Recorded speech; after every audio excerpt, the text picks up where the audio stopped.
How many of you know people who moan and groan and complain about life all the time, all right? They might moan and groan about their job. I'm sick of this job. I'm sick of you. And they just moan and groan and complain all the time and never do anything about it. They haven't got to the point where they're sick and tired of being sick and tired. They just have enough energy to complain about it, and they consider that, in fact, they believe that that's equivalent to doing something about it, just complaining. No, that can't get you where you want to go. That cannot create your reality for you. The other thing that keeps most people from realizing their true greatness and their true potential, circumstances, their environment. There are many people who believe because of where they're born, because of the area where they are in life and where they find themselves, that's all they know. Given my circumstances, ladies and gentlemen, I shouldn't be doing what I'm doing right now.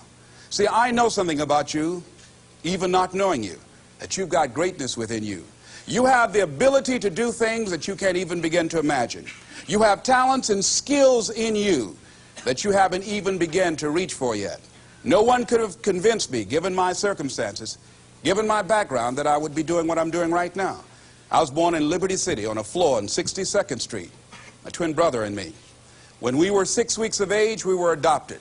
When I was in 5th grade, I was identified as EMR, labeled educable mentally retarded, and put back from the 5th grade into the 4th grade, and stayed in that category until I got out of high school. I have no college training, but here's what happened. I had an intervention in my life. A man who saw something in me at a time that I did not see something in myself. I never forget being in his class one day waiting on a friend of mine who was there to rehearse for a play. He did not show up, and he asked me to go up to the board and write something on the board. And I said, I can't do that, sir. He said, why not? I said, well, I'm in a special education class. He said, what do you mean? I said, go up to the board and write what I'm about to tell you. I said, I can't do that, sir. Why not? I'm educable mentally retarded. And he came from behind his desk. He said, don't ever say that again. Someone's opinion of you does not have to become your reality. And that changed my life. It was Oliver Wendell Holmes who said that once a person's mind is expanded with an idea or a concept, it can never be satisfied to going back to where it was. So some of you are going to experience a breakthrough. Some of you are going to go back and look at your dreams and brush them off. Some of you are going to begin to look at yourself and say, hey, look here, I know I have not done all that I can do. Whatever goal that you have in mind, I want that to be a goal that will challenge you, something that will make you stretch. It was Osborne who said, unless you attempt to do something beyond that which you've already mastered, you will never grow. What is it that you looked at some point in time and you decided that you couldn't do it, that you talk yourself out of it? Whatever it is, bring it back out there. How you're going to do it, that will come to you in due time. So you don't get in life what you want, ladies and gentlemen. You get in life what you are, not what you want. And see, the good news is that we can always become more by working to develop ourselves. So the first process of making this your decade, you've got to begin to take a look at your life and look at where are you right now?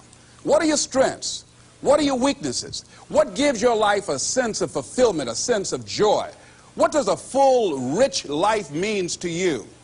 What is it that you could love doing 7 days a week that'll bring a smile to your face? Think about that. In all the areas of your life, your professional life, your personal life, your family life, your spiritual life, what is it that you'd like to have? Once you begin to determine that, that takes you to the next step. And that is, once you decide what it is that you want, now you've got to decide that you deserve that. Repeat after me, please. I deserve the best that life has to offer. I deserve to find my purpose in life. Shake somebody's hand on your right and left and say, find your purpose.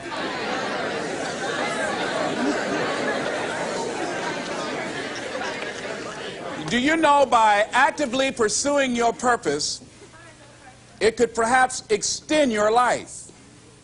The #1 killer in this country of all the diseases we have, heart disease. That's the #1 killer. And if you ask most people, when is it that the majority of people have their first major heart attack?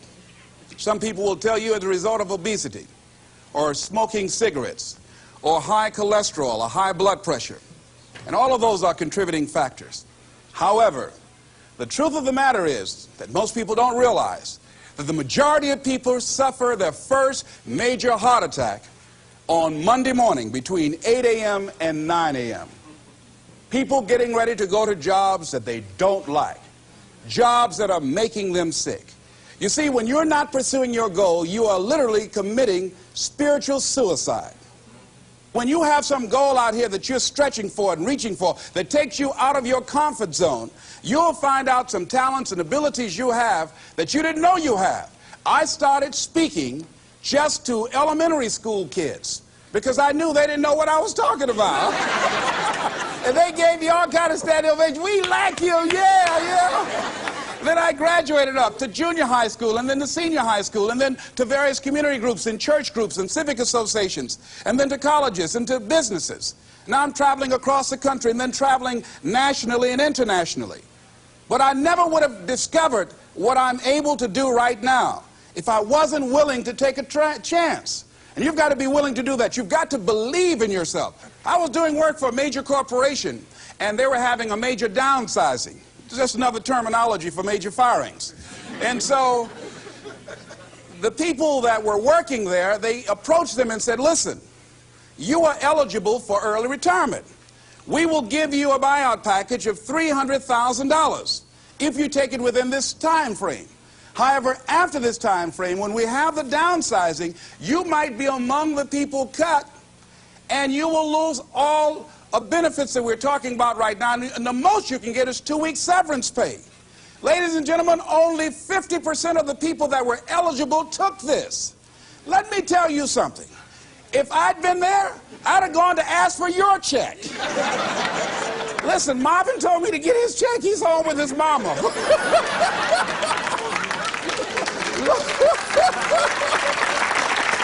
What?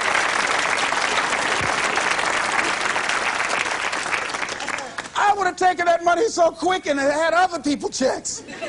They said, Les got your check. See, ladies and gentlemen, life is too short trying to play it safe. It's too short and unpredictable, being miserable. It's too short for that. Here's the thing. There's no safe position in life. Let me tell you why. It's a quiet secret that most people don't realize. You can't get out of life alive. Hello, you can't get out of life alive. So there's no safe position. You can die in the bleachers or you can die on the field. You might as well come out on the field and have a good time, right?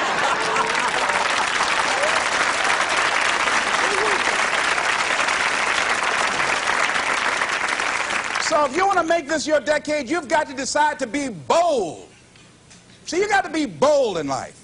You got to take life on. I remember I was at a major corporation. I had to give a presentation, and there were two guys sitting across from me, and the guy said to the other fellow, looking at the last two finalists, and that involved my firm and their firm, said, listen, looking at the credentials, this guy doesn't have any credentials. We have an advantage here. We've got 2 PhDs between us. I got up and I went in the bathroom and started talking to myself. I said, Les Brown, what do you care about their 2 PhDs? You have 6 children. And a mama to take care of. And I went in that meeting, and first of all, I went there walking bold, looking good, feeling good, and smelling good, all right?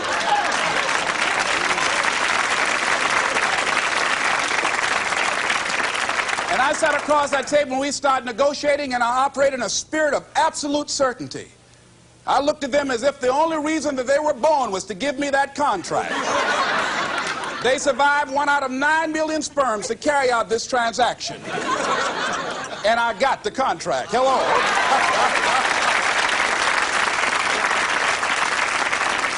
So you've got to decide to be bold. Most people go through life trying to creep. No, no, no. Trying to be casual about it. No, no, no. You go through life being casual, you'll end up a casualty. No.